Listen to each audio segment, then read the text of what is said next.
Hey there, and good morning. This is the EVCC Club here, Entrepreneurship and Venture Capital. We want to wish you all a happy Halloween. I know we had some fun last night. That's right. We had a nice little costume party over here at Fuqua. And just before we get started, we also want to make a plug that as we go through, we want to make this as conversational as possible. So please send in any and all questions that you may have. And we will get them best to answer them. We want to make this, like I said, as customized, personalized, and conversational as possible. All right, so we are the co-presidents of the Entrepreneurship and Venture Capital Club. My name is Patrick Starr. We're both going to give you kind of brief introductions of who we are and kind of where we came from before we dig in. So I'm from Atlanta, Georgia, and before I came to Fuqua, I was in the Peace Corps, serving as an environmental management volunteer, and then also worked in investment management. I came to Fuqua to make a transition, to build out my holistic business skill set, and while I've been here, I had the chance to have two internships, one at Nike in sustainability and innovation, and one with a venture capital firm that was actually, luckily, headquartered here in Durham. That's basically what I got. Hey guys, I'm Ignacio. I'm from Uruguay. I worked for Engas for 4 years before Fuqua.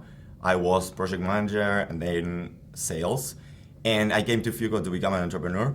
From day one, I started working on my idea. And with P4E and during the summer, I launched it. And now I'm still working on that. Awesome. So I guess we'll go, I'll tell you a little bit maybe the purpose of the club as we get started, to kind of give a high level overview of who we are and what we do. So EVCC, it's a mouthful. We have put these two important communities together, venture capital and entrepreneurship, because we believe that it's important to have kind of both sides of the table in the negotiation process working together to better understand this landscape, this recruiting pipeline, and their career process, etc.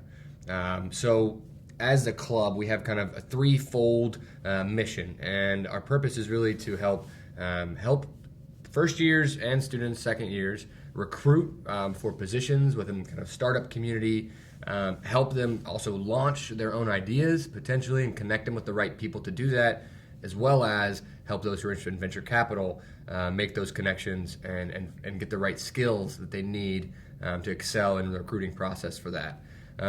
Another really important mission of the club is to create a community around entrepreneurship and venture capital. And so we want to be a place where if you have an idea, if you're interested in others' ideas, if you're interested in evaluating ideas like a VC might, then you can come to the EVCC Club. You can have milk and cookies with us like we like to do. You can come have beers with us at full steam. And we like to have a very kind of a relaxed and comfortable atmosphere with the club. And then I would say kind of the third piece, it's a part of the kind of the recruiting element, but it is a bit unique. It's skill building and it's relationship building. And so it's these two really important pieces in the entrepreneurship and VC puzzle. And we really want to try to help those who are interested in these fields get that experience and get that exposure. And so we make connections with alumni as well as have sessions to help people learn the skills they need, especially for VC, to get going in the recruiting process. So how do we do this? Basically, we divide the calendar year in, let's say, 3 pieces, okay? At the very beginning, we work a lot on entrepreneurship. The second part would be more around the VC part, and the third part would be on recruiting, both for startups and VCs. At the very beginning, we work with, let's say, people that are, in part, they want to get into P4E. So basically, we clear out their ideas, we work with them to understand how to get a team involved for P4E, and also provide an environment for them to expose their ideas to the community and gather people from Fuqua and also from Duke to create their teams. After we work on that entrepreneurship part, during the year there are like several other entrepreneurship events that basically they are startups from Durham, from RTP, or from the country that come and present. Secondly, we work on the VC side, okay? We know that many people want to get into VC, but we feel that there are a lot of skills that you should create during the MBA in order to get to a VC. So what we propose is different events in which you learn how to be a venture capital, what does a venture capital do, how they evaluate a company, and all the stuff that they do. And after you learn these skills, we help you with recruiting for VCs or also to getting into mentor studies in venture capital. And the third part, and that comes more like in February, let's say from February to April, it's more related to recruiting for startups and for venture capital. And what we do there is we work with the CMC to understand what people that came to Fuqua that are working in startups, or let's say second years that are going to work with startups, where are them in the different startups? So we try to connect with them and see if there are positions there for students that are in their first years or again second years.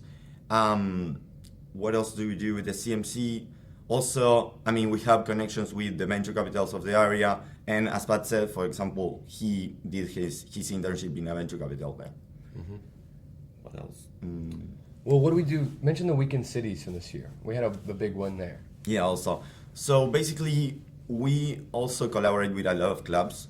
In this case, in the weekend cities, we decided to partner with the tech club, and basically a tech club does a weekend cities that is 4 days, 3 in San Francisco and 1 in Seattle. Mm-hmm. In the middle, what we did is we put 1 day that it was visiting venture capital, and we visited.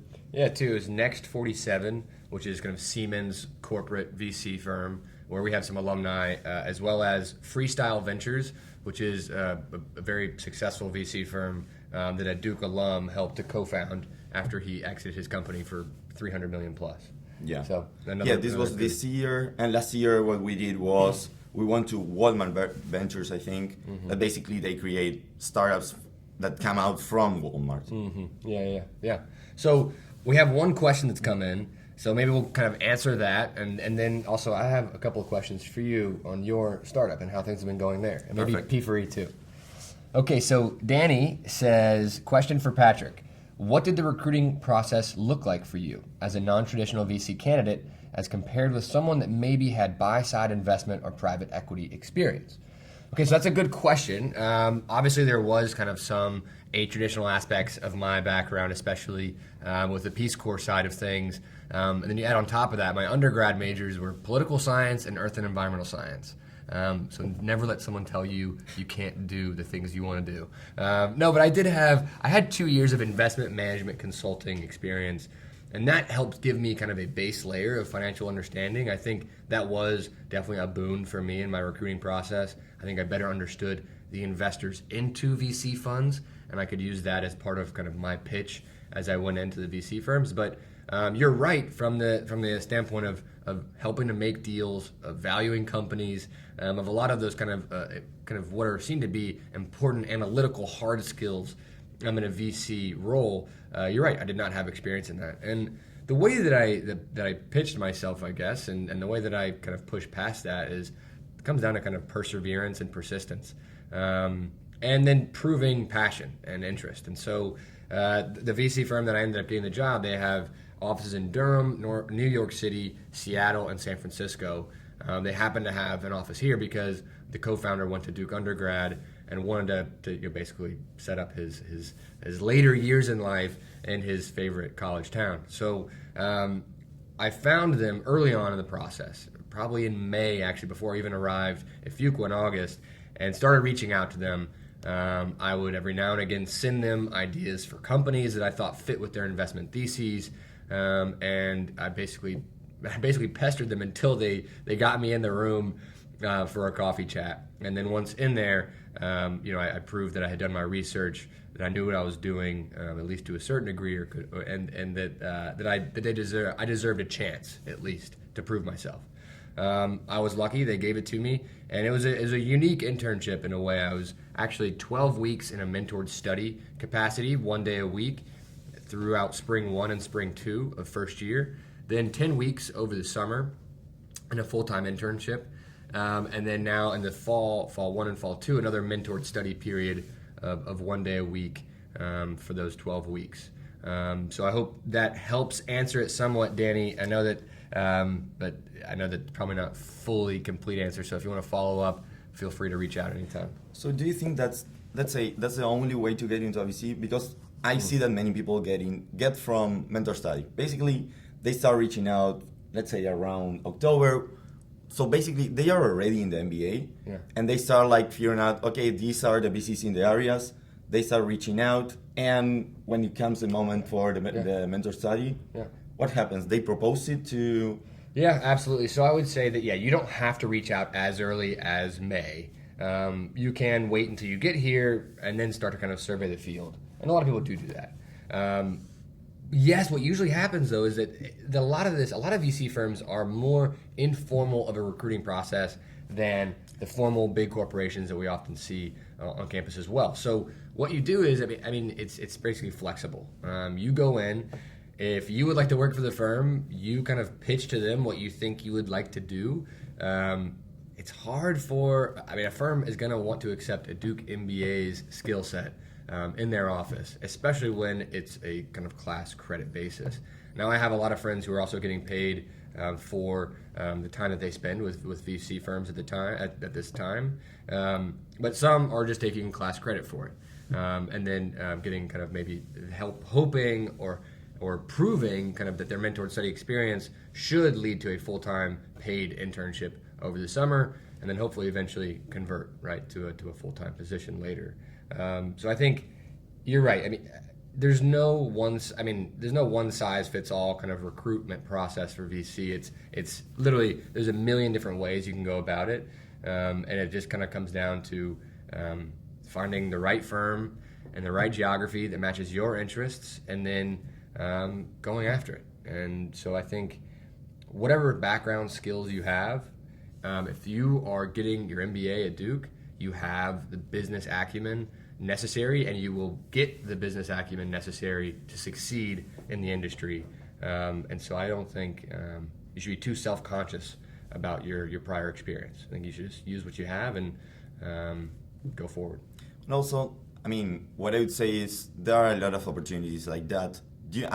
It's not only that you can reach out to VCs, also I think it's the CMC that provides the mentor studies opportunities, and basically on December you will receive a list of different companies, startups, and also venture capitalists that are looking for MBAs to do this mentor study with them. So you have an opportunity around December to get into, I think there are like 5 or 10 different venture capital that you can work for. So in that moment, maybe you didn't do the recruiting before, but in that moment you can expose yourself to them. And if you get into one of these mentor studies, it's a perfect practice to get later, let's say, an internship or a job afterwards in venture capital. Yeah, that's great. And then I think there's one other thing to say, which is that in my time, I talked to a lot of people about what is venture cap? What's a venture capital firm looking for in a candidate? And because I was in the recruiting process, and I heard a lot of different things. Some folks were looking for, depending on the firm, basically would look for maybe more financial analytics skills. They really needed help on the valuation side. They needed help building financial models of revenues for these companies, and they needed help more on that analytical side. Others, however, already had analysts working on their team. And these were, first year, third year out of college, maybe out of undergrad, and they were the ones cranking out the models. And what they needed was someone to come in with a more strategic, more MBA skill set, to be honest, to evaluate industries, to evaluate the potential for companies, and to really analyze kind of all the market forces surrounding a specific potential investment. And so for that, that's much more of just an MBA kind of intellectual skill set. And further, others were more interested in kind of an operational expertise. And so having worked in a startup or having worked in a company for marketing, for instance, and they had portfolio companies who could use marketing expertise or others. And so, I think there's many pathways, as I said, to get in. Maybe it's your financial analytics. You can kind of depend on your financial analytical skills. Maybe it's your operational experience in a startup or at a big company. Or maybe, again, it's kind of this MBA intellect that can help get you there. So I hope that helps. Yeah, and also, I think that one experience that can be useful also to get into a venture capital would be working for a startup that it's in the moment of raising capital. Yeah. Because basically you have to pitch to, maybe like from 10 to 40 different venture capitalists. Yeah. So in that moment, you get all this interaction and experience with the venture capitalists. You understand what they look for, how to propose your company, so then you can go on the other side and be evaluating companies. Absolutely. I think that's critical. That's critical. If you want to be successful, you've got to understand what the other side of the table is thinking, feeling, going through, and so that's a really good point. So we've got another question from Danny.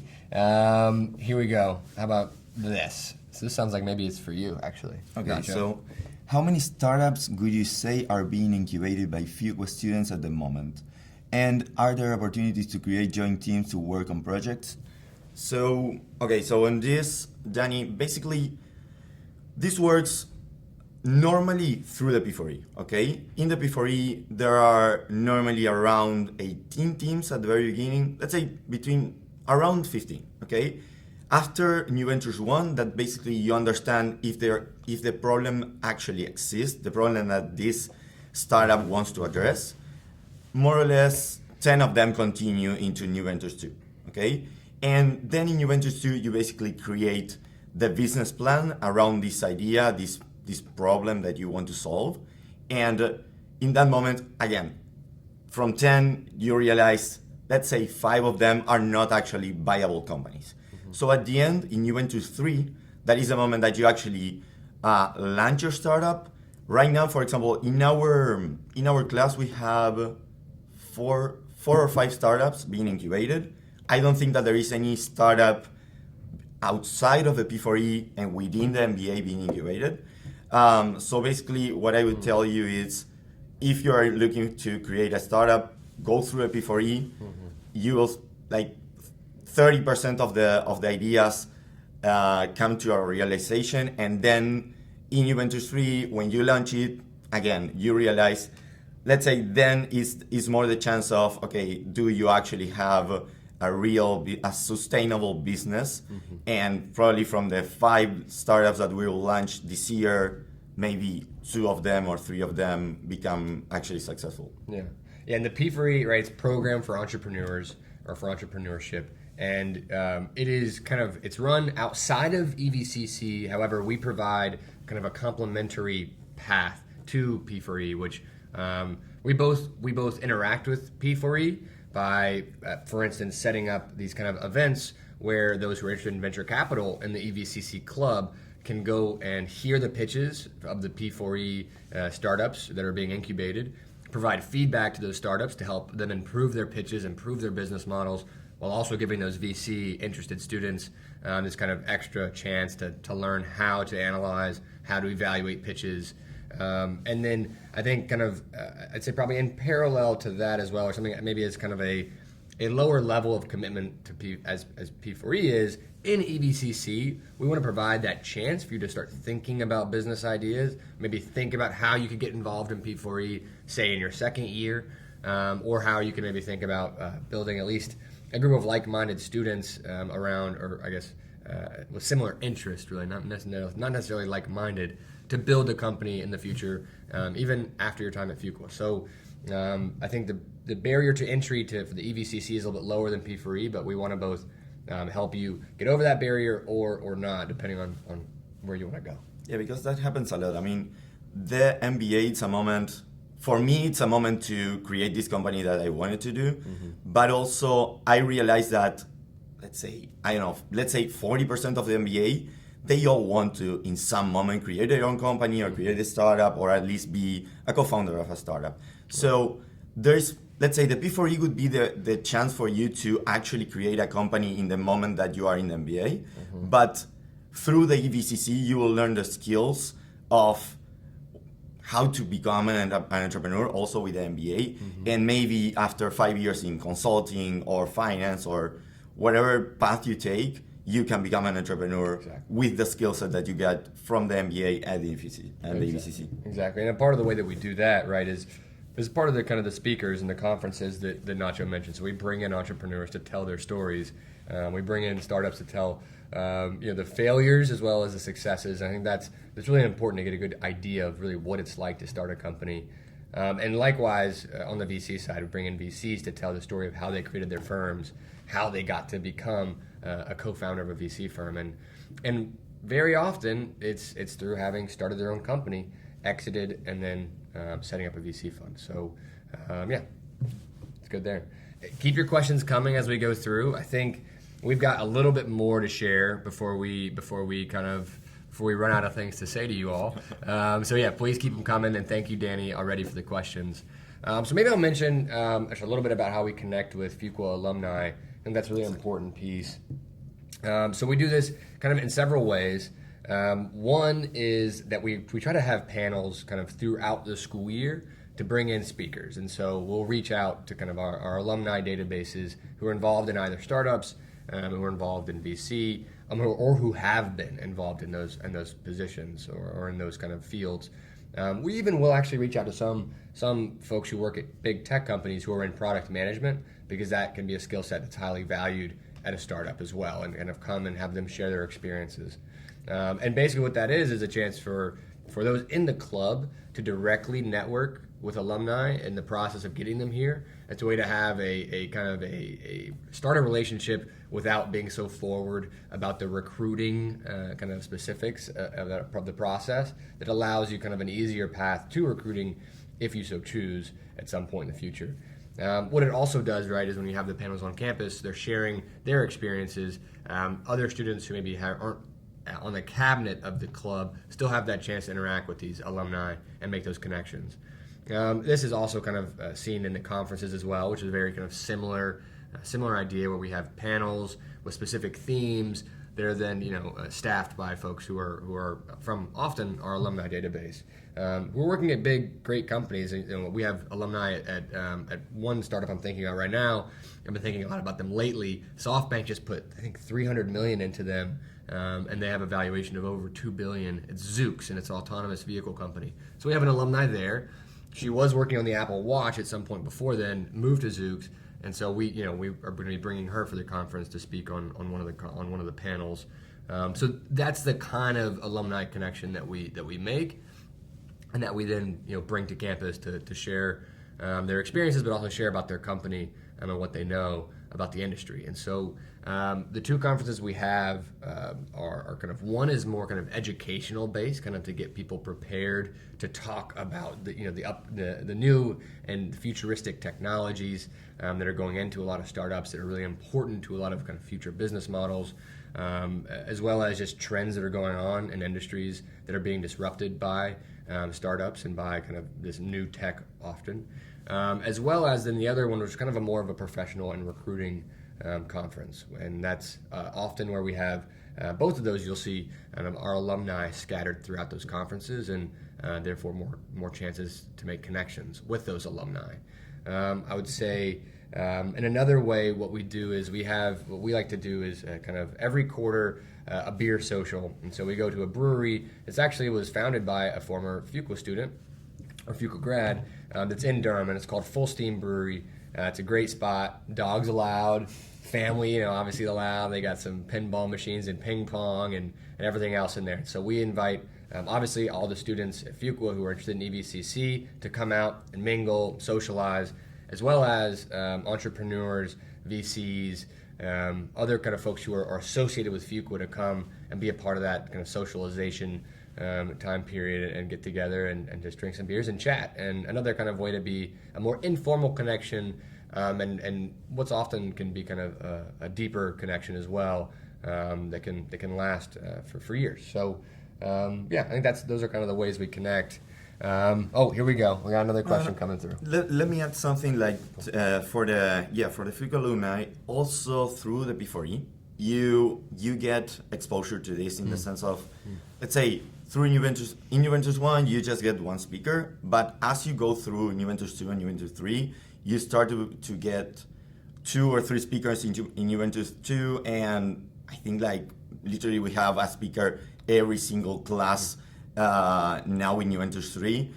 Basically, they are Fuqua alumni or Duke alumni that they created their own companies, and they share their experiences on, let's say, like let's work on competitive advantage or analytics or different stuff. That's another opportunity to get together with these Fuqua alumni. And also in P4E, you get the opportunity to present your startup at least 2 times in front of the Duke advisory board. And that's all basically like the biggest people that came out from Fuqua that created their startups. Again, one of them is this person that created Crackle. So again, you have all these type of opportunities in the P4E. Yeah, absolutely. Let's get to this question real quick. So this one's for me. What's the vibe like at a VC firm in terms of culture? Are they more similar in culture to PE firms or startup companies? This is absolutely the perfect kind of MBA response to this is it depends. And so I think it depends on who the co-founders are. Do these co-founders come from a PE background, which many of them have in terms of the co-founders of the VC firm, or do they come from having exited a startup company? And that is a massive difference, right? So for instance, I've been in VC firms that look maybe very similar to a traditional finance office. You've got cubicles, you've got kind of a more bland kind of wallpaper or paint job in there. You've got folks who are walking around in full-on suits, or at the very least in kind of sport coats and button-downs. But I've also been to startups in where they have murals of Burning Man on the wall and quotes from their experiences in Burning Man on the wall, and people are wearing jeans and T-shirts, and folks are walking around with their headphones in, and they park their skateboards at the door, and so I mean it totally depends, and I think that's another kind of important aspect to evaluate as you're looking at VC firms. There are many of them, and they're all different in their own unique ways, and so finding what it is that you really want out of the workplace that you're going to be in, out of the culture that you want to work in, and then going and finding that right fit is important, is very important. Do you think that type of culture depends on basically on the founders of the VC, in the sense of, because sometimes the founders of the VC are previous entrepreneurs, and they maintain that style of being an entrepreneur. Absolutely. Well, and also I think you see now there are more younger VCs that are popping up, 2 years old, 3 years old, on their first fund or just kind of starting out. And these are the younger entrepreneurs who have been successful and exited the company. You're likely to see with a kind of a younger founder, a potentially more of a startup vibe at the VC firm. As compared to if you have maybe some older founders who would maybe have a bit more of a PE, private equity-like feel to them, because that's probably where they originated and where they made their money. So how about this? Maybe I have a couple questions for you, Nacho. Maybe you can share a little bit about your company, your P3, your startup. Yeah. So basically, let's say the P4E experience has been great in the sense of we started with, let's say the problem was we wanted to solve, basically people go and buy clothing online, they don't know their sizing, okay? It's so hard to know how it will look on you or it will fit on you, the clothes that you're buying. So we started with that problem, and we were thinking of a completely technological solution. We spent the whole first 4 or 5 months working on that idea, trying to get the technical people to create it. And then we realized, okay guys, this is almost impossible to do in the sense of getting the persons that can do this. So, okay, we thought we have 2 options, or we leave it there, or we pivot and we maintain the problem and we try to solve it in another way.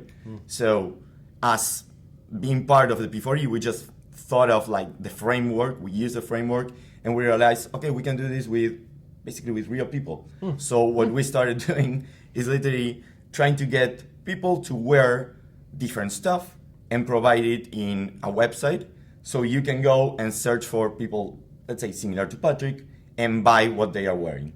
Okay?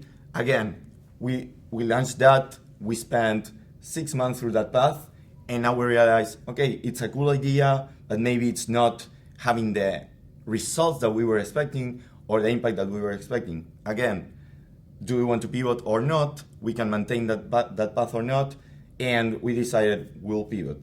Okay, how will we pivot? Let's get, say, cooler people, that wants to sell their used stuff, their pre-owned stuff. So we still basically the story here is you start with a problem and you really don't know where are you going to get with your startup, and probably you will keep pivoting during the years. The main thing that, like, one of the takeaways of being an entrepreneur is you have to have passion for what you do, because what people say is basically it's like a roller coaster. You get all the highs and the lows, and in the lows it's very important to have that passion. Let's say for me it's for fashion. So in that moment you say, I still like this.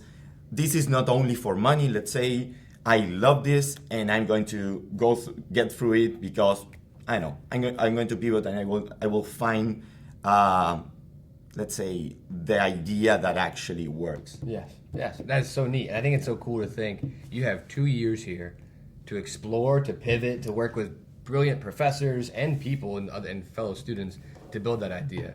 And I think it's also cool that EVCC, you're Uruguayan, I'm an American dude, I'm more interested in VC, you're more interested in entrepreneurship, but here we are, we've stayed in touch throughout this entire process, throughout our entire school year, and I know where you're at with your company, you know where I'm at with my VC stuff, and so that's another kind of, I think, just manifestation of the benefits of the club too. Also, like, let's say the club provides that environment. For example, for me was to create my P4E team, but then basically, like, I have a co-founder that is an American girl. I'm from Uruguay. My wife is helping us with our startup. Now there is like a partner from a first year also helping us with our startup. Awesome. I mean, the MBA, it's the perfect environment for you to, if you really want to try to build your own company, this is a moment, let's say it's a moment that you get 1,000 of different resources for free also. It's not only the people that are going to work with you, but also like that are going to support you. I mean, as you were saying, let's say I go to a marketing class and the professor says something, I just go later, I meet with him, and basically we chat about our startup. And these are like amazing professors. It's the only moment that you're going to have like advisory like that for free. Yeah, absolutely. And and then that's so funny. Yeah. Basically, like it's a perfect environment for you to experience all the entrepreneurial side. Let's say, and with free time, and let's say there's no pressure on you, basically during these 2 years. Yeah. Here we go. We got a question for you. All right. So Danny says, Nacho, what's the most important lesson you learned by launching your startup through P4E that you would not have been able to learn if you launched it on your own? Okay, so basically what I would say is probably the cognitive diversity that you need for a startup. Okay, maybe when you're outside the MBA or when you're outside of Fuqua, that is very unique in the sense of all of us helping each other. Maybe you launch your company and you have some friends that can give you some feedback, but the reality is that P4E provides you this environment of getting people from all different backgrounds. I mean, I had a doctor working with us, okay? Yeah. So it's crazy, but all these people, although you may think, how does a doctor relate to fashion? It's just like the different backgrounds provide you with like different perspectives of the problem that you're trying to solve that gives you empower basically your ability to actually get to a great business. It's really neat. Yeah, it's like an accelerator, right? It's like it is an incubator in a way. And so you were pitted together with 5 or 6 teams of other companies who are all there helping to evaluate your company and make you better. And you get to get into this accelerator really with just a seed of an idea. You don't, most accelerators you have to have a pitch, you have to have a real team, you have to already be set up. You have to win something to get in.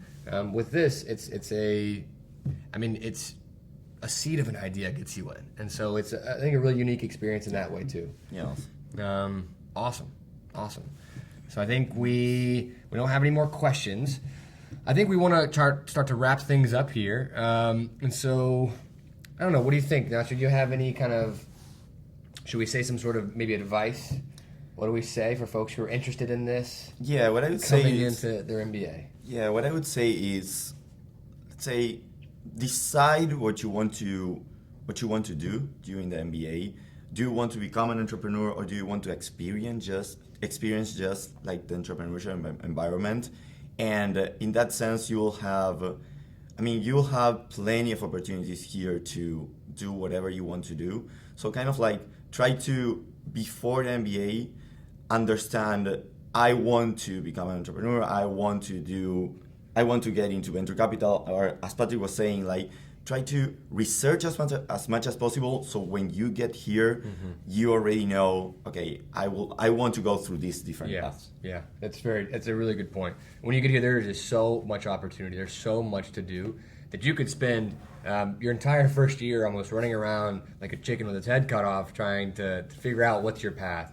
So coming in with some sort of predefined idea is definitely a great idea.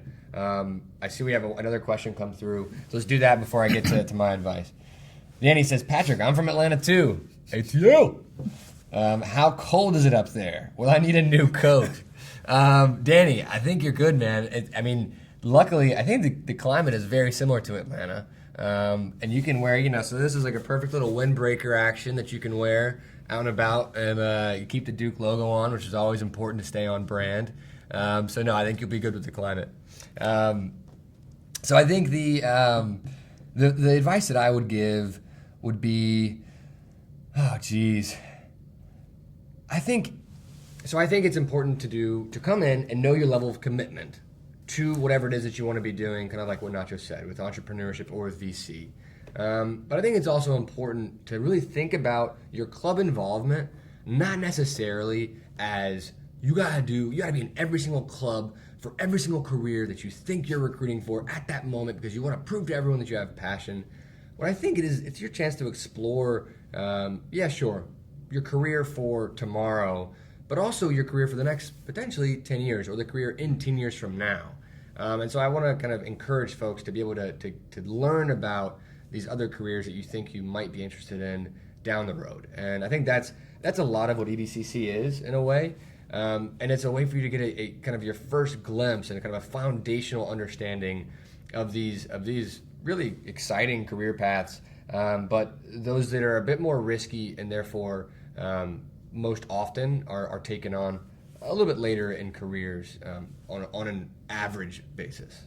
But yeah, I think that's about it. We hope you all have enjoyed learning about EVCC today, and you guys can follow up with us at any time. Our emails are firstname.lastname@duke.edu, and we can find ways to connect you with students who are in the club, who are involved in some of these programs we talked about today, to learn more information and to connect. So thank you so much. Yeah, and we see you next year, hopefully. See y'all.